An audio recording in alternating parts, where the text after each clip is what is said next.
Tanner and I talk on the phone all the time, and we literally talk sometimes for an hour or two, and we just literally riffed on crazy stuff in the dental industry. And we said, why don't we start recording it?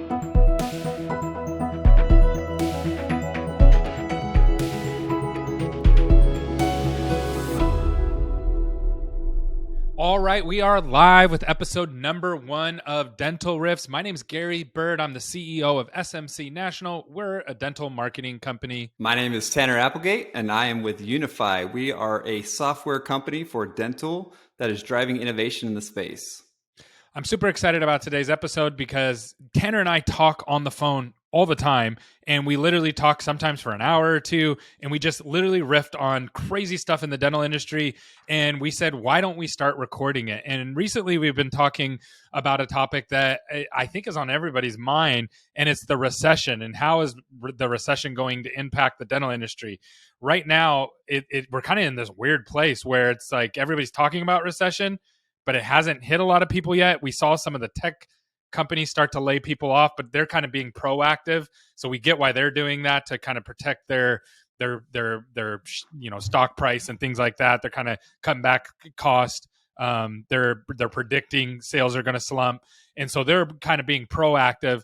But I haven't really seen it hit the dental industry yet. How about you, Tanner? Yeah, it's an interesting topic in general. I mean, what I've seen a lot, obviously my connection and what I spend a lot of my time on right now in dental is like connect with a lot of vendors, especially software companies that sell to dental. And so I have heard of a lot of groups and companies right now that have an increased churn where dental offices are starting to cut back on expenses, because I think that they are anticipating this as well. Right. And so as I sit there from my background of like having run and operated DSOs myself, I mean, my logical brain goes to, hey, everywhere you go, there's an increase in costs, right? Like you go to the grocery store, everything's up 30%, right? You go, like I went to Costco the other day with my wife, and I was just amazed at the price changes over just the last little bit. Yeah, except for their hot dogs. They to, haven't raised their prices on their hot dogs. That's true. That's been all over the news. So don't forget that $1.50 hot dogs. But then you look at dental offices. Dental offices are, because of the insurer-payer mix, are actually getting their top-line revenue cut because insurances are cutting them. Well, at the same time, things like their biggest expenses of individual team member costs are going up because they still want raises for the inflation going around. So yeah, I think that I mean, ultimately, like that recession is something that's on their mind, but really like their margins are getting squished right now, even without the recession. So yeah, so the margins were getting smashed just because of inflation before. So like just to hire a hygienist, it's $10, $20 more an hour for that hygienist.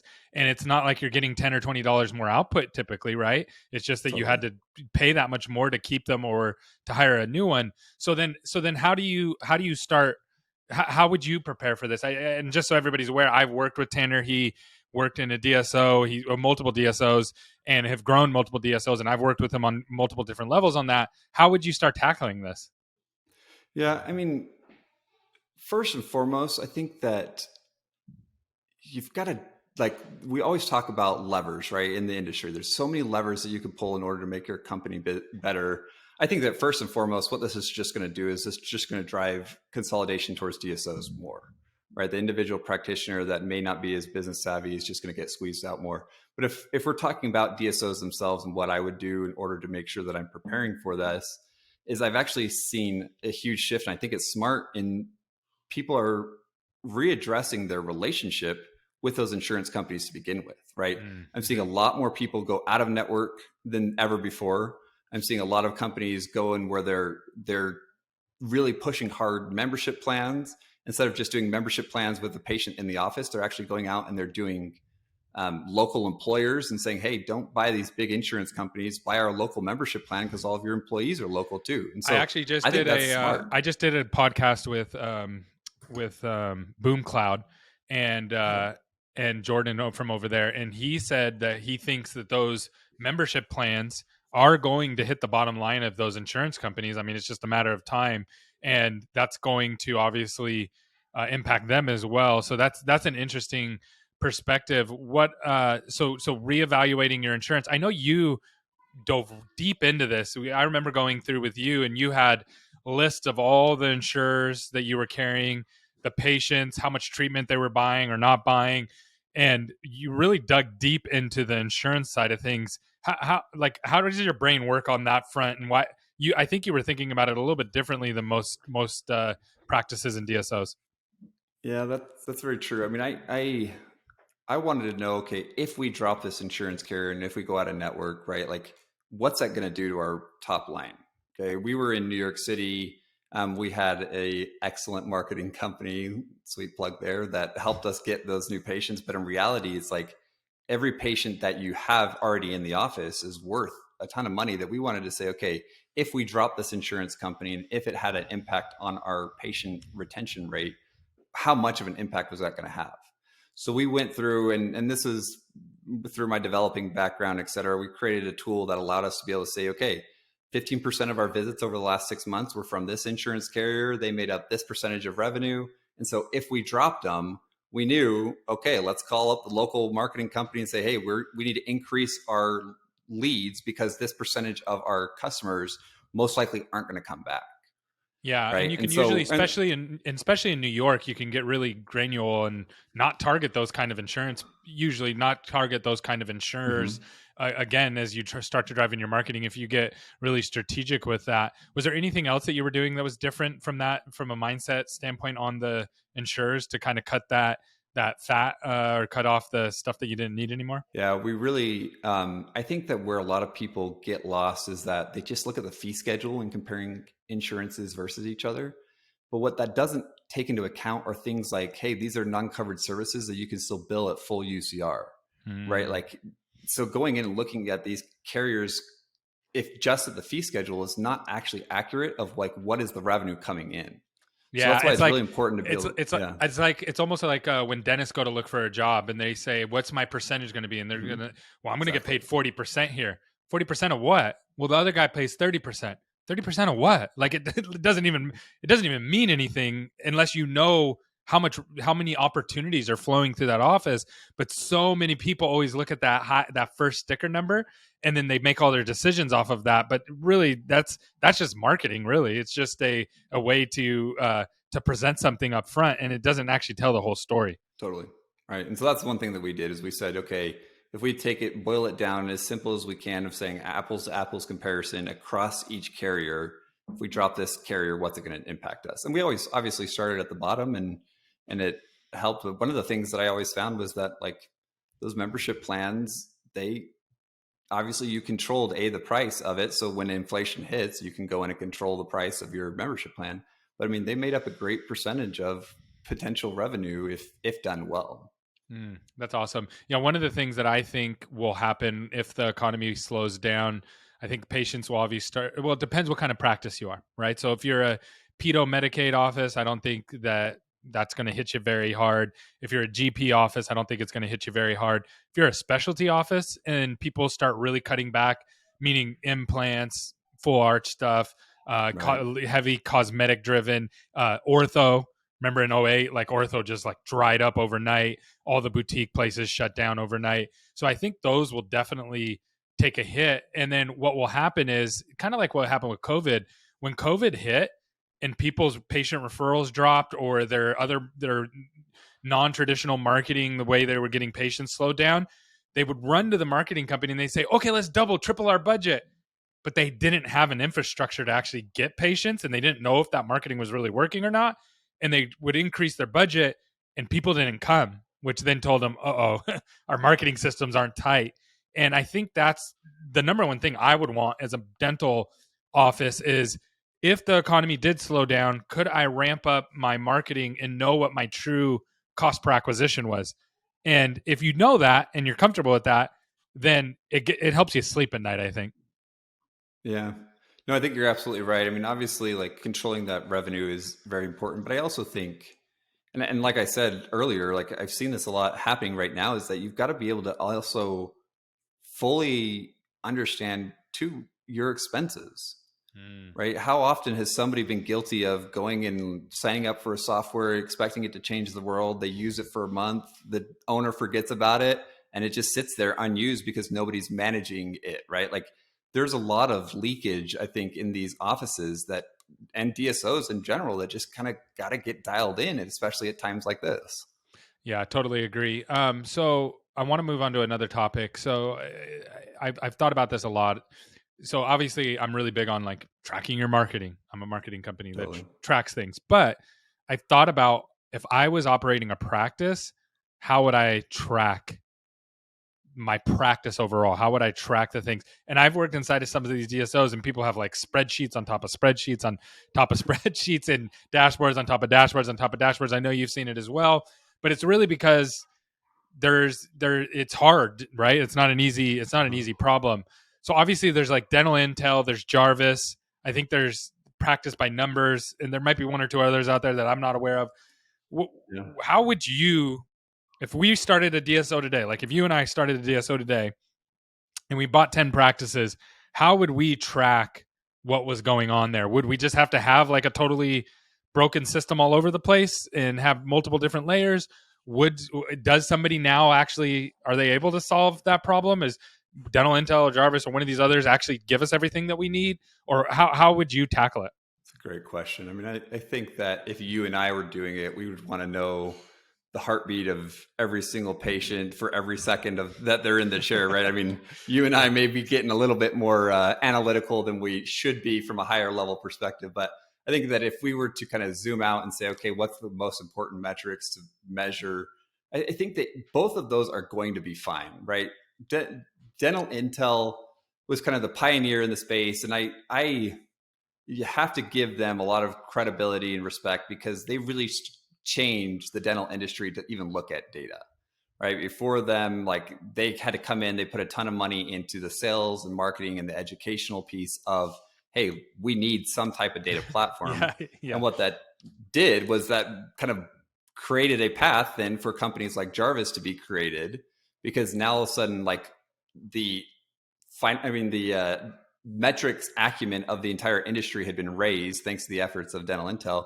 But the reality is like Dental Intel built a product designed for individual dental offices, and they sat on that for a long time, right? And so they didn't meet the needs of DSOs or consolidating groups. They didn't meet the fact that, hey, I have to look at the same type of data over multiple locations, and I don't want to log out and log into each location to look at it, right? I need that consolidated view. So Jarvis did a great job of recognizing that need, solved it. I mean, they started out, I don't know if you know this or not, Gary, but they started out with support from companies like MB2, who was like, hey, this is exactly what we want, right? And so they had that consolidated mindset to begin with. So as far as that goes, if we started off with 10 practices, I think that right now, like Jarvis is the way to go, but would it be enough for me? My understanding of the product of Jarvis, which granted, I haven't kept up with it over the last like year and a half, 2 years, right? But my understanding of the product is, you know what, like the way that they define terms or the way that they do these things is not what I would want to do with them. And so really like, and this is exactly what we did in our previous DSOs, is that we went and did full custom, right? And so for Jarvis and for Dental Intel, right, like do they meet the needs of a lot of these companies? I think that everyone's going to nitpick about small little problems, right? But really like Dental Intel does a great job with the individual group. Jarvis does a great job at this multi-location space. And I know that Dental Intel is putting a ton of money and time and effort into that group space. I just don't know the product is. Well, they're also starting to consolidate too. I know they bought like Modento and they bought Local Med. So how do you see that like coming about? How does it influence like the metrics or the operations of a DSO? Yeah, well, it's so some of the consolidation's great. It's like, cool, I don't have to log into 12 dashboards, right? So that's awesome. And I can, but sometimes it's bad too, because then people like in the PMS space, people just stop innovating because we don't need to innovate. You have to use us. And we saw that for years with PMSs where it was like, yeah, we know it stinks and it's just going to continue to stink. And what are you going to do about it? And so, and I'm not saying that's happening on the analytics side. I think they are pushing to make it better, but sometimes consolidating into these bigger companies is a good thing. And sometimes it's not. Yeah. I think the consolidation aspect is exactly that, right? Like it's the build versus buy paradigm. Like for example, with Dental Intel, the Local Meds and the Modentos were great target opportunities for them to branch out and kind of add additional services. But the reality is like Could they have built it? Probably. Would it have taken a lot of time and energy and capital? And would it have been better? I'm sure that some really brilliant people in that company did all of that analysis and decided, you know what, it's better for us to buy. But one thing that I have recognized is like when you get into these large size companies, and we see this with like Henry Schein One, et cetera, is that when you have a lot of these products, they talk about, oh, we'll be able to integrate it and bring them all together into one single platform and it'll be better for everybody. But the reality is they don't. There's no financial need to, right? So if I bring it in, now all of a sudden I can only charge one rate and I can't actually make it that high because there's always that price barrier of like, hey, if it's over a certain amount, I'm not comfortable with it. So instead, I'm going to nickel and I'm going to charge you out for these multiple services individually. And now I can also make the whole customer value a little bit higher because I'm charging you out in 3 different ways. That's a problem. Right. And so how do you solve that? Like if you were running the company, if you were running Henry Schein, how would you tackle that then? I think that if I were in Henry Schein, I wouldn't be doing probably anything different. But what it ends up doing is it creates this opportunity in the industry for people to come in and build best in class software because now I'm not tied into this specific feature set, right? I have a flexibility of like, hey, you know what? I really love local med and dental intel, but I don't like Modental. And so I'm going to go and use something else. Right. Whereas if Dental Intel had built that all into the same package, it's a lot harder to switch. Not impossible, but a lot harder. It's harder. Right. Yeah. And so now all of a sudden I can build. Yeah. It's kind of like what we were talking about. We were talking about Microsoft Team, right? And it's like they try to get you all rolled up into Microsoft, but then now they're getting chipped away at because you got Google, you got Slack, you got all these different things that are attacking them. But it's harder to leave Microsoft Team once you use them. Like people don't leave them, even though I've worked at companies or worked with people that work at companies that have the Microsoft suite, and they're like, oh, we can only meet on this, and we can only do this, part in Microsoft Team, and it's horrible. Like I hate it. The user experience is horrible, but they're stuck with that because they had everything rolled up into one. Is that kind of what you're talking about? Totally. I mean, that's exactly right. I mean, I see that with NextHealth as an example. Right. What NextHealth does is whether they do this intentionally or not, I don't know. I don't obviously represent NextHealth, but what I see in their pitch is like, hey, we've got these feature sets built out really well, right? Like we are literally best in class for these feature sets. Oh, and you should also join us because we also can provide all of this for you for free as well. And so they become the all-in-one, right? And so now all of a sudden when you get on, a lot of these people that I've had experiences with something like this all-in-one suite is that you're right. You are best in class at these 3 feature sets, but the other 7 that you provided me, you're barely average at. Yeah. Right. So now do I stick with the average because I'm paying for it? Right. Or do I end up leaving the entire platform to go try again and get best in class for each one of those services? Yeah. Cause you can't be best in class at everything. There's no such company. No, everyone thinks that they can be, but I think it's unrealistic. Well, someone challenged me on that because I was at a conference and someone was like, yeah, someone needs to be a PMS and then roll up everything. So you just get your PMS and it has all your stuff in it. And I was like, man, that is a really good idea. And I was bouncing it off some people and they were like, name me a company like that in the world. I was like, there's no such thing. So, and anytime these bigger companies start buying stuff up, it usually doesn't end in quality. It usually ends in something else besides quality. So that's interesting. What other topics did you want to cover? I know you had a couple things that were good topics. Yeah. So I don't know if you saw this in the news or not, but let's talk international, right? So Alta and 123 Dentist, did you see this? That they merged. So these are the 2 biggest Canadian DSOs.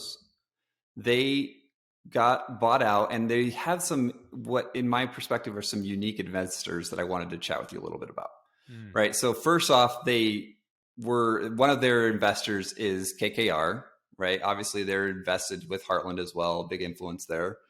They also have Peloton Capital Management as well, which is interesting to me, but very interesting. I think that it's probably just like the teachers union in itself, right? Like we need a place to put capital, dental's a good place, so we'll do it. But what's interesting to me though, is that this is not the first mega DSO in America to start having some type of equity partnerships international, right? So and this is what I wanted to chat with you about. So I don't know if you know this or not, but NADG, their current equity partner is Jacobs Holdings, which is out of Zurich. And Jacobs Yeah. Holdings also has ownership in the biggest DSO in Europe of Coliseum Dental Group, right? So now you get these mega DSOs in America that are starting to have common equity ownerships across these borders. Are we starting to see a trend here? I mean, is this the thing where consolidation slowed down in our market that you think maybe it's time to go international and to start consolidating in these other established markets too? That's super interesting. I do know that so here's the thing that's interesting about dental. I know that we're super skewed about dental in America. The rest of the world doesn't think of it the same way, right? And so Right. in America, like if someone wants to do like liposuction or something like that, we think of that as cosmetic surgery. And we think of it a lot of times as like that's maybe excessive, right? Like, and there's all these cosmetic surgeries out there, and that kind of goes into a bucket over here. And then there's dental, which is like, no, that's like go into the eye doctor or go into the heart doctor. Like you go to the dentist, right? I don't think the rest of the world looks at it that way.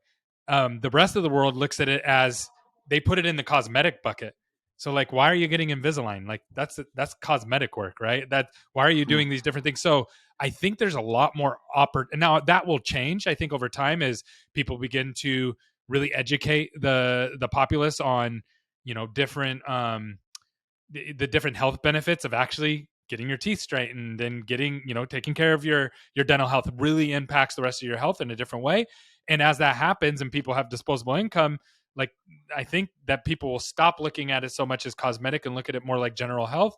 So but with that said, it hasn't reached that point in most of these other countries.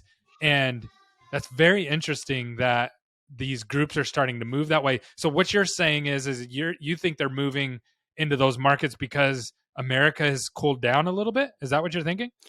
I don't know. That's what I just think I don't think it's too coincidental that two of the largest DSOs in America are starting to branch out across borders, right? And who knows, maybe there's some in like Australia that have some ties to American DSOs. Like, for example, uh, United Dental Corps, UDC, like they're starting a DSO in America after having built a lot of kind of medical groups outside of America, right? And so now they're coming in and replicating this model in America. I just think it's interesting. Like obviously they are probably increasing their rate of consolidation here in the States, but I think that maybe the market just literally isn't big enough for them that they're saying, I okay, see how what do you're we saying. get in these other markets? Yeah, I see what you're saying. Yeah, because there's only so many opportunities, and the other thing is it's not just is the market big enough, but the upside too, right? So if you are, I know that a lot of DSOs are buying DSOs, but at a certain point, if a DSO is optimized, you don't want to buy that DSO because the upside isn't there. You want to buy the bigger upside. And so you have to go find practices that are underdeveloped, which usually means it's a single practitioner, right? That's the biggest opportunity to create that upside. So maybe it's more of a play of there's more upside to these practices than just the sheer number of practices. Yeah. Yeah. It was very interesting to me, right? Heartland moving into Heartland, not necessarily directly moving into Yeah. Canada, right? Like they're Yeah. Yeah. not directly going to change operations in Canada, but they have that common ownership and equity, right? And so, I think, I know that. Yeah, oh, go go ahead. ahead. No, go ahead. I just think that with the Europe one and NEDG, like I know that Jacobs Holding has considered, like, what if we bring them together and make them one single business entity, right? Bring best in class from both of these, exchange them, et cetera. Hmm. Um, and that was just always very intriguing to me that, hey, like these are literally cross the pond type of relationships, but we're starting to see similar business models exist. Yeah, Best practices exchange. I think where like the cool for me, where my brain always goes is where are all the DSOs not? So like India right now, huge market for dental and people starting to want to go to the dentist and people are building practices and starting to form smaller groups over there and things like that. It's just wide open though. It's just totally open and available. And so those kind of markets always come to my mind first of okay, when is that going to get to the point where people start swooping those up or someone's going to go in there and start building something massive over there?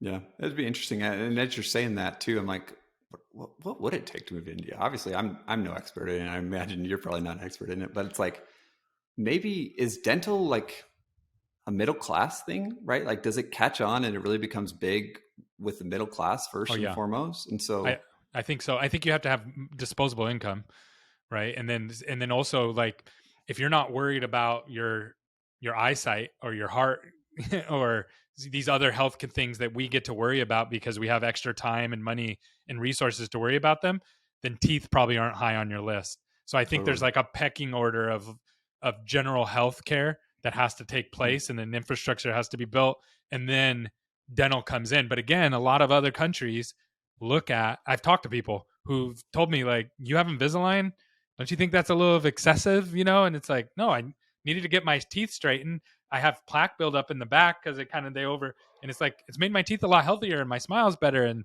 they look at me like I, again, got like implants or something You're like so that. vain, I Gary. know. Like, and I'm like, I didn't, but I never connected those dots before.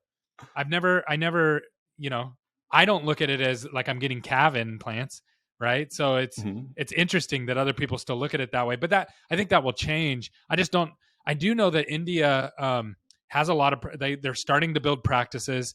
It's to a certain group, Hmm. so there's no insurance structure there or anything like that. Interesting. Basically, you just pay cash or you don't.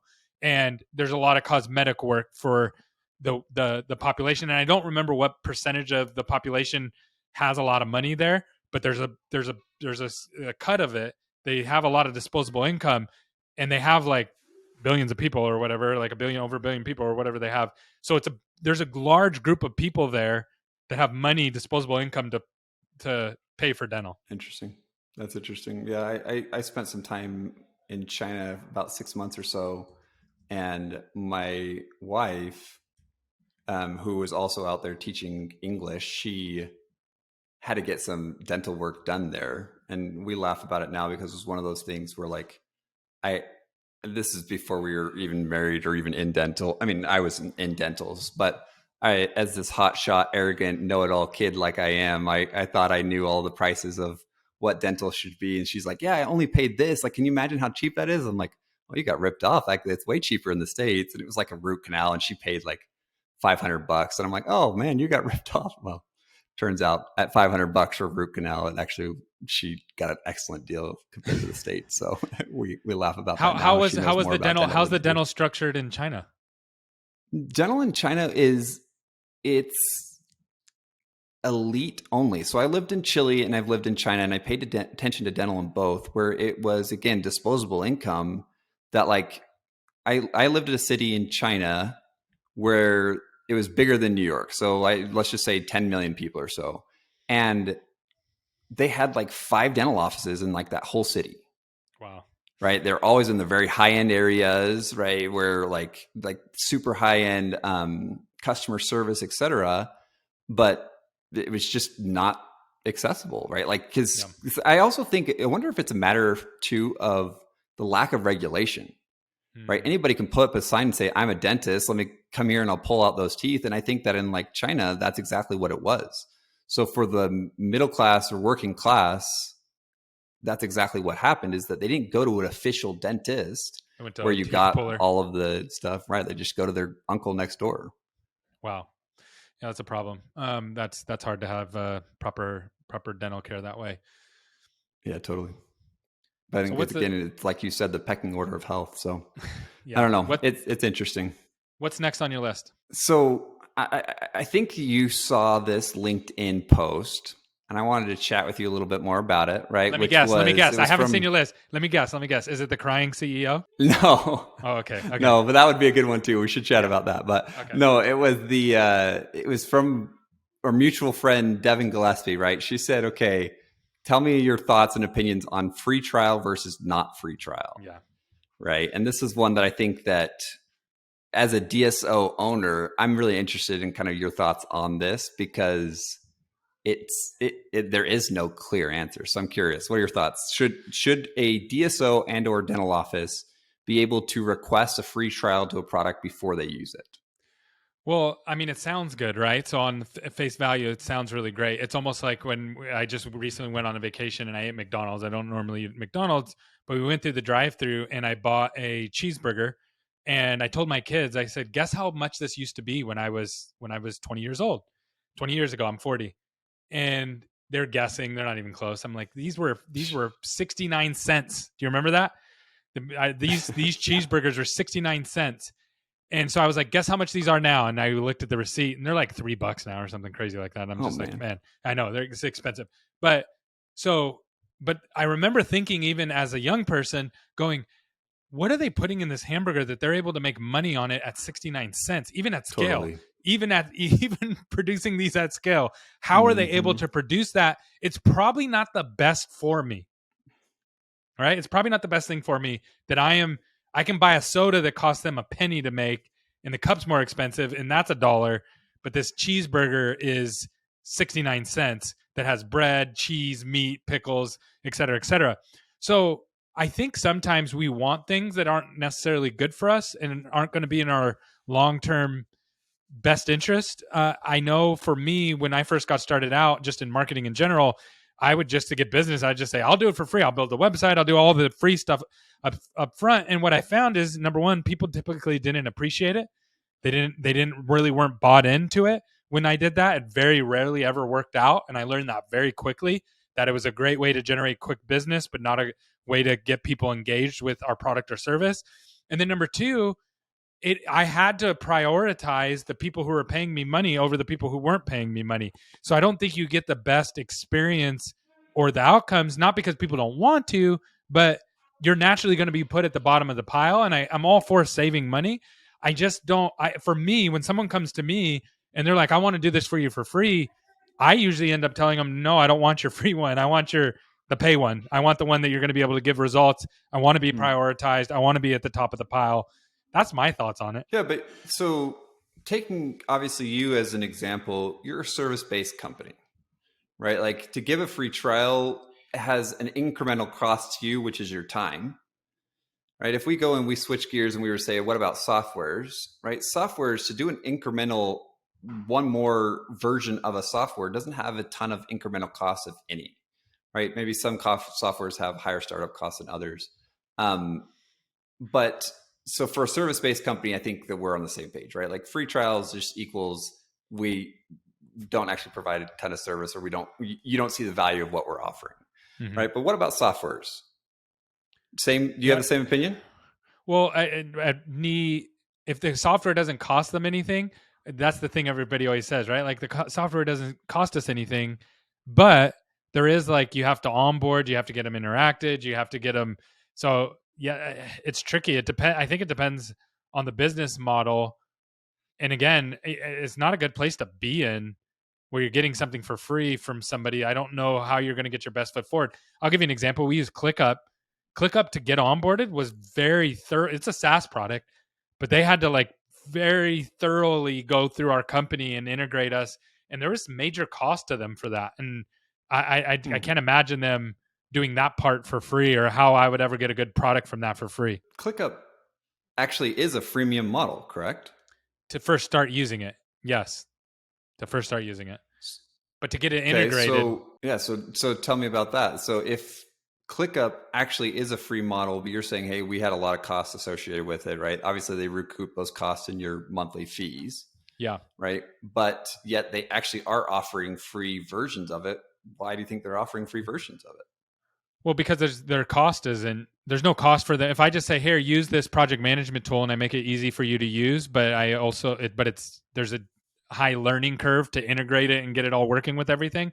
I think that's the play, right? And so this is how Slack blew up. So what Slack would do is they would go to, like, the CTOs of companies, or people who were more tech influenced, and they would say, you should really use our Slack, and people would use it that were more tech savvy. And then all of a sudden the CEO would come and say, man, I see you guys are using this communication over here. We're using this over here. They're still using email over here. And then usually they would let those tech companies come and push. But I know that had a downside. I think you're the one that told me about that there was a downside to that as well. So there's a way to put moles into people's companies, basically, by giving your SaaS product for free. This may not apply as much in dental. It may be more of a tech thing, but it's like, here, let somebody use this product for free. It'll make their life better. It'll make it easier. But then when they try to roll it out and use other people in the company with it, it's going to start costing money. And then people are going to feel excluded from the party when they're not allowed to use it. And I know a lot of companies deal with that with project management platforms where the developers want one project management software, the project managers want a different one, and then the client facing people want something different. That's where it gets kind of foggy and becomes kind of hard. How did you know that you wanted to fully commit to ClickUp before you used it? I still don't. It was our team, so I never even fully used it. Okay. Yeah, so it Right. was the So team. your It was team, right? And did they just do a huge thorough analysis before their switch over of like, this is yeah. exactly what we need? And it looked right. Okay. Yep. Yeah, and Right. also And we were with Salesforce. We use Salesforce as a CRM, and we were using man, I can't even remember the name of the project management platform that was inside of that. Anyways, it stunk. No, it was really bad. I right. mean, there's no such thing as like the perfect project management software, but this one was really bad. People didn't want to use it. It was hard. It was cumbersome. It was bad. So ClickUp did an amazing job of developing something that made it a lot more user friendly. It's closer to like a Monday from a feel, like where it Right. feels really light and easy, but then it has all the customization and integration stuff that you want as well. Yeah. Interesting. And I guess then to kind of wrap up that topic, my thoughts on this are, having been a DSO and having asked for free trials, I am pro free trial all the time, because I can see, you know what, let's test this out for a month and we want to see what the pros and cons are before we make our decision. And it might be that who is your target market, right? Like if you're doing a industry agnostic product like a Slack or like a ClickUp, then yes, freemium is definitely the way to go. But if you've got a pretty defined and small market like dental, I could also see where the freemium model doesn't work, especially since you usually have to do integrations with things like PMS and stuff. Well, But I still think that the biggest problem though, Tanner, so I would push back on that and say, if you do a freemium model, I can think of several SaaS products just in dental that the biggest problem that they have is that they can't get the teams to use the software, even at free. It doesn't matter if it's free or they're charging it that, like they struggle. So then they have to now take this business model they're trying to build, which is a SaaS product, which means they're trying to get the machines to do the work, and they have to bring in integration teams and account managers and things like that, which wrecks the business model, right? Like it pulls it down. You have to charge more. So I I would say, yeah, free is great as long as you have a product that is going to people are going to just like run to and want to use it. But I don't know a lot of products like that. The other thing that dental faces is most of the softwares that people are using, especially in the office, they're usually not being used because they're not awesome. It's just I don't have time. I have like right. 500 products. I have 500 SaaS products that I'm supposed to log into. I got my marketing, I got my project management, I got my PMS, I got my follow up, I got, on and on and on and on. This list goes. I got chat, I got phone, I got like those are all separate. The online schedulers, and that makes it really difficult to get people to adopt things from my perspective. Yeah, and I don't think that problem is specific to dental, right? Like if you were to go in and think about like Slack, how many freemium versions came and went where they tried it out, it didn't really stick within their organization, and they ended up losing it, right? Like I think I read somewhere where freemium conversion rates are something like 15%. Mm. Right. Well, we're Slack has such a huge market of potential customers that when that one person doesn't convert, it's okay because they just move on to the next ones, right? Yeah. Whereas with dental, where you have a limited amount of customers, right, like 150,000, it seems large, but at the same time, for a SaaS product, it's small. If that 15% doesn't convert, that's a huge portion of the market that you're no longer going to have access to because of it, right? So that's why I think that the free trials or the freemium model doesn't exist in a defined market like dental. Hmm. Interesting. Yeah. That is a fun conversation for sure. I think we could go round and round for days. Totally. Totally. What else you got on your list? The last thing that I had was why is hiring so broken in dental? So I was reading an article how hard it is to hire people right now, just in general. But it's 4.2 million Americans quit their jobs, according to the U.S. Labor Board, in June. 4.2 million, and that's down from 4.3 in May. So May 4.3, June 4.2. So all these people are quitting, and people are struggling still to hire. Like that's the number one thing I keep hearing people. And this is a big problem just from a marketing perspective. No one needs to hire for a marketing company to get new patients if you don't have hygienists and you don't have doctors. So why do these companies struggle to get people in? Like, why is that such a huge learning curve? That is the $1,000,000 question right now, Gary. Right? We get this figured out, and this podcast will be worth everyone's time and weight in gold. Right? Well, I have some I theories. What are your theories? right. I got some theories around it too. I think that right now, obviously, we have the Great Resignation. Right? Everyone's switching jobs, moving around, etc. And if you look at unemployment nationally right now is actually almost the exact same as it was right before the pandemic hit. Okay, so it's not the fact that people aren't coming back to work. I mean, we have the same unemployment that we did before, almost kind of record low, right? And so it's definitely not that. My thing is that I think that people just aren't staying. I don't know. I've got a lot of thoughts. I want to hear yours though. Yeah. So I think that before COVID, it was scary to change careers. And when dental laid off everybody, like everybody, it didn't matter what your position was in COVID, like you got laid off, right? So everybody got laid off. And what that created was an opportunity to go do something new and use your skills in some other way.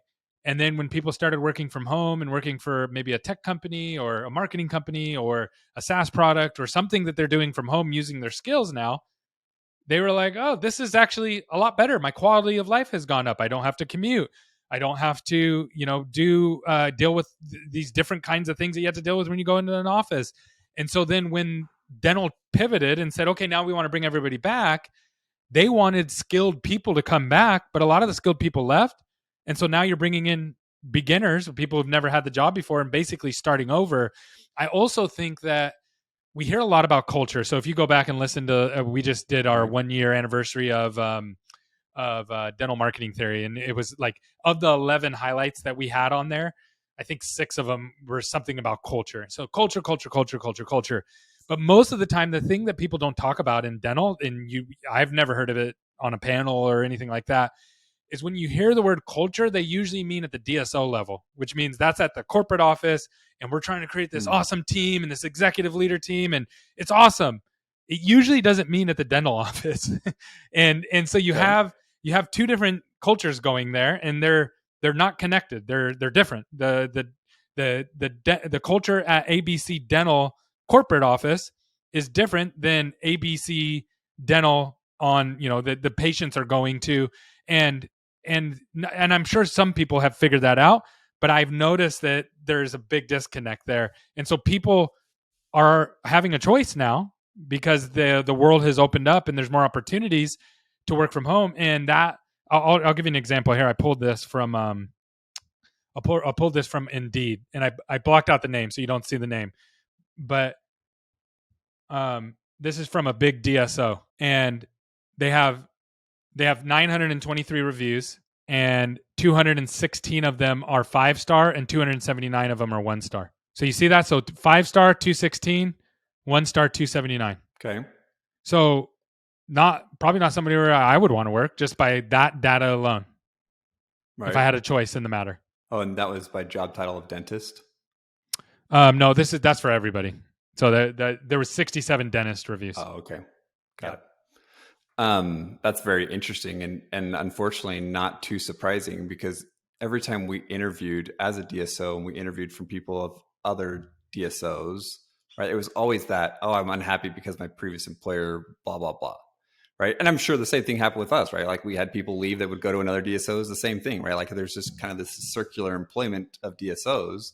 And so I guess then really truly is the problem that there isn't a lack of culture. And so I like your theory though, that at the individual office level, culture is different, right? We struggled with this, right? How do we take our corporate culture and move it down into individual offices and to make sure that that actually sticks? And what we realized is that we really can't, right? The only person that we can hopefully influence that in the office was the office manager. Yeah. Right. So I always hear of these companies that are office manager like free. And I'm like, okay, well, that just means you don't have a representative of your corporate culture in that office. right? And that was very difficult to find this kind of middle manager type person to not only be able to produce good results, which in itself is extremely difficult to do, but then also to make sure that they do it in a way in which it motivates and inspires and develops people, right? Like that is definitely a huge missing piece in dental that I think then, as you kind of alluded to, contributes to the hiring problem that we see in the industry as well. Yeah. So what's the fix? That's very interesting. How would you fix it? Your comment earlier of like, hey, by the way, when COVID happened, there was this opportunity. I want to go back to that before I answer this question. There's this opportunity now of like, hey, I can use my skill sets outside of dental, and new opportunities presented themselves, right? I agree with that to a degree, right? If you look at like maybe as an assistant, you can go in and replicate an assistant salary relatively easy in another industry. But then where we're seeing a huge issue is actually like hygiene, right? A hygienist salary with their degree and what they get paid, and especially now what they get paid post pandemic, that is a hard salary to replicate. So yes, I agree with that, but it's not just salary. It's opportunity in all facets of life. So it's not just a money play, because that's normally how we think of things, right? And that's what COVID did was, as an example, most hygienists are women, right? And a lot of them have kids. So where did they go when they went home? What became their part-time job? They became teachers because their kids were not in school. So now then they went and got a part-time job somewhere else. And then they kind of figured it out, how to cut their bills and how to, live off of half of the salary. And then maybe they're married and their spouse figured out how to make more, whatever, right? They figured it out. Then the doors opened and said, now we'll hire a full-time hygienist again. And the hygienists were like, no, I'm good temping. I make more money temping. I make $2 more an hour temping than coming to work for you. And I can still spend the time with my kids and my family. And there's this, it's the options, that shifted, and it wasn't just work options. It was all your whole life, and just even dreams and starting a business, like everything, every facet of it. So you don't think that they necessarily left. You think that their relationship with it just shifted and changed. Yeah. And some people, and I've seen this over and over again. Actually, I've worked with several DSOs that were struggling recruiting no matter what they were paying for hygienists, like no matter where they set that marker. And what they realized was, and what I figured out was like, well, how are these temp agencies getting all these hygienists then? Like, why do the temp agencies have all the hygienists, but nobody can hire them? Well, the temp agencies are offering something that you're not: flexibility, right, and options. And don't do a full-time job post, do a part-time, or you can pick your days, to a couple weeks out, and we'll work around your schedule, or we'll run split shifts. Like I think what happened with dental, basically, in a nutshell, is many years ago, there was a shortage of developers, right? And we're still in a shortage of developers, but it's normal that we're in a shortage of developers. So what happened? Everybody started changing their culture and the way they recruited and how they split equity and everything to be able to get the developers that they need to be able to build the businesses that they wanted. And it's just everybody understands that now. It's not a big deal. Dental's never dealt with that before, ever. There was never really been that competition like to that level. And now there is, and people are adjusting to it. Yeah, and again, that idea, it resonates with me. It makes sense, but I guess it just circles us back to that first conversation that we had, which was dentists a lot of the times, though, don't control that top line revenue, right? So I know a lot of these DSOs that are highly competitive markets where hygienists are making 70, 80 bucks an hour, right? Where all of a sudden they're saying, hey, I can't afford to pay a hygienist this, right? We have a 25% no-show rate for all of our hygiene appointments. We only get 80 bucks whenever they do show up anyway, right? Like, how do we actually afford to do this to make all those numbers work? And you're right. I mean, ultimately, like, something's got to break and something's got to give, right? Does the dental insurance companies change and end up with higher reimbursements? Do the hygienists end up suffering, or does the doctor itself end up becoming the one that foots the bill? Well, and I actually did a podcast a while back with Greg Stanley. He's been in the dental industry for 30 years, and he's touched like a huge percentage of the dental offices in the United States as a consultant. And he said, this has happened before. He said there was another time that the pay got out of whack with the hygienist, where they were making I think it was like in the 70s, 80s. I may be wrong on that, but the salaries got way out of whack, and the hygienists basically like hijacked the industry, and they were demanding more and more and more and more, and there was a shortage of hygienists, and doctors started doing more of their own hygiene and things like that. But then what happened was the salary got so high that people realized that and said, I want to be a hygienist. And then the market flooded with hygienists again. And then that brought the salaries all the way back down and kind of brought everything back to equilibrium and back to where they should be. I think that's what's going to happen. But the problem is we're several years out from that happening. Yeah. And I think that we may not be, I think that we are far out from it reaching equilibrium again. But I do think that even with that like initial spike post-COVID where hygienists were getting $20 extra an hour or something, like I've already seen that cooling off, right? Yep. They jumped ship to the highest paying provider. And when that provider's patient flow dropped because of that pent up demand from COVID was gone, who's the first one to get cut? The one that jumped for the $20, right? Yes. Yeah. So a lot of people don't realize that when you negotiate a really high salary, you're the easiest person to cut on the team. Mm-hmm. Exactly right. So I agree. I think it's interesting to see where it'll go. Ultimately, I do think that something has to give, especially with hygienists. And I think that what I've heard rumors of in the marketplace is maybe you move more into this middle provider tier, right? Hygienists start becoming able to do more and bill more and therefore justify that salary. Yep. And move dental assistants up. Yeah. I've seen different things like that. And yeah, that's really cool. So how do you think we did on our first episode? Thought it was good. I thought that there was, all in all, I think that maybe the personal touch wasn't there because we're so busy focusing on the topics themselves, right? Like the thing that, I mean, if we think about like My First Million, a lot of times those topics aren't intriguing to me, but I listen to the podcast because they're hilarious and like they do just like a lot of personal connection. Mm-hmm. Right. And so there were some things in here that I was like, okay, this is great. Like it's like your McDonald's story, like my China connection, et cetera, where I felt like the personal piece came out, but it'll be interesting to see. I think we've rushed through some of the topics and maybe I felt like some of the topics I brought, I felt unprepared of like where I wanted to lead that conversation to begin with. Got it. Okay, cool. Well, we're going to put this. All in all, I thought it was actually great. Okay, cool. I liked it too. It was fun, and I could do this all day long, so it's not even like work. So totally. if it's useful to people, then awesome. So this is our end of our first episode. You just got a super vulnerable peek onto how we thought we did on our first episode. I have a theory that no one actually listens to the end of any of these podcasts.